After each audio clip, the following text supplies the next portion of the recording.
Donc voilà.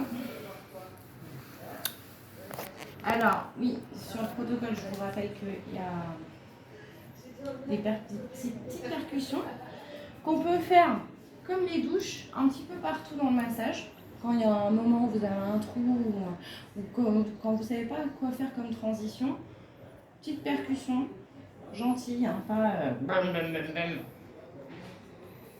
Il y a plusieurs façons de les faire, soit les mains jointes, mais souples.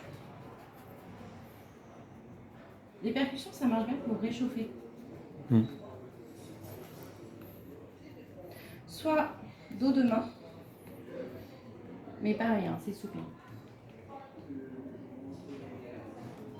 On peut faire des petits, les poings, mais pas serrés.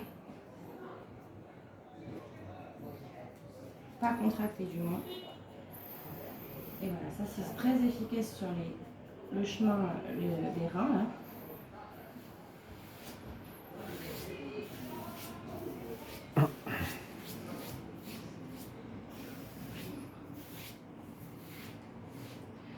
Ok, donc là on se remet dans le...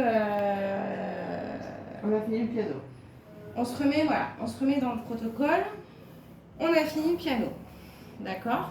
Donc justement, là, c'est le bon moment pour faire les petites percussions. Donc je refais. C'est le bon moment pour faire les petites percussions. Un petit peu partout. Voilà, c'est rigolo. Ça, en fait, ça va commencer à réveiller la personne en douceur.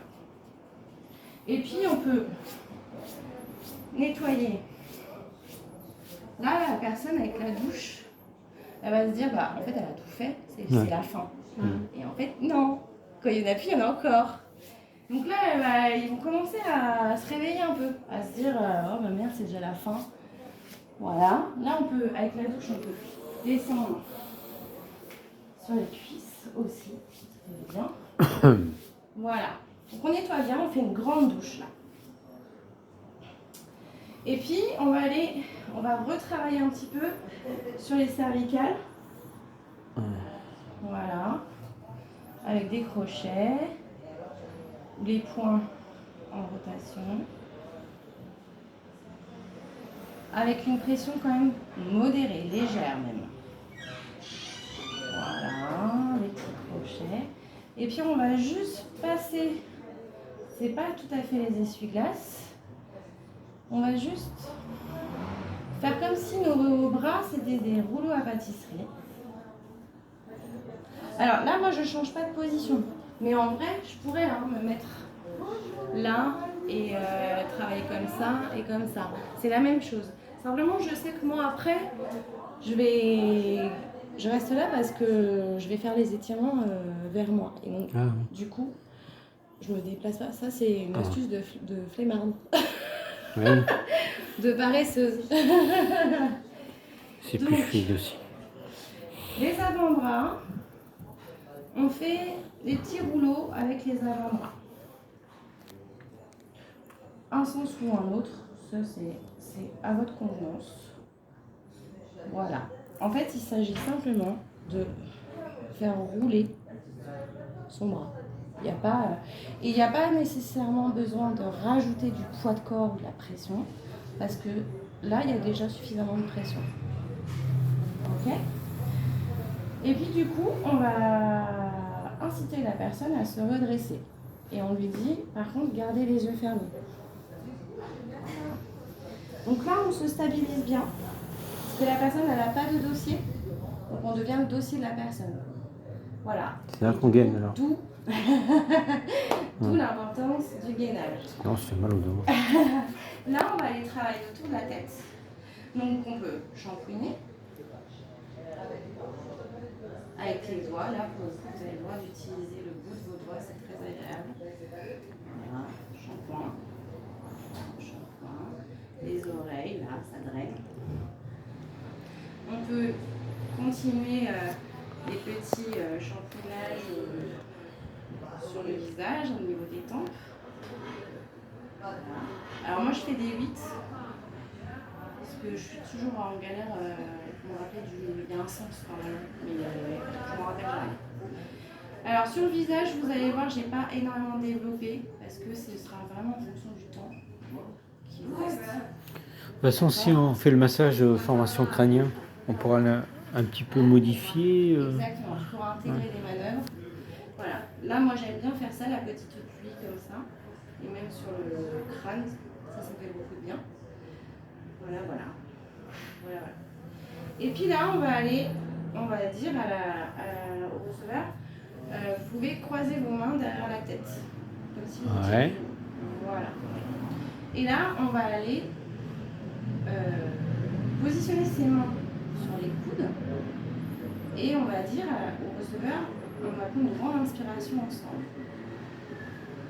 Et sur l'expiration, on lui ramène ses coudes. Voilà, il y a un phénomène naturel. Et voilà. Et nous, on va accentuer simplement cette extension en appuyant légèrement sur les coudes, comme si on voulait qu'elle rentre dans notre corps. Tu vois, là, tu vois comment je me suis... Son dos, mon ventre, il est calé sur son dos. Et on respire. On gaine, mais on respire.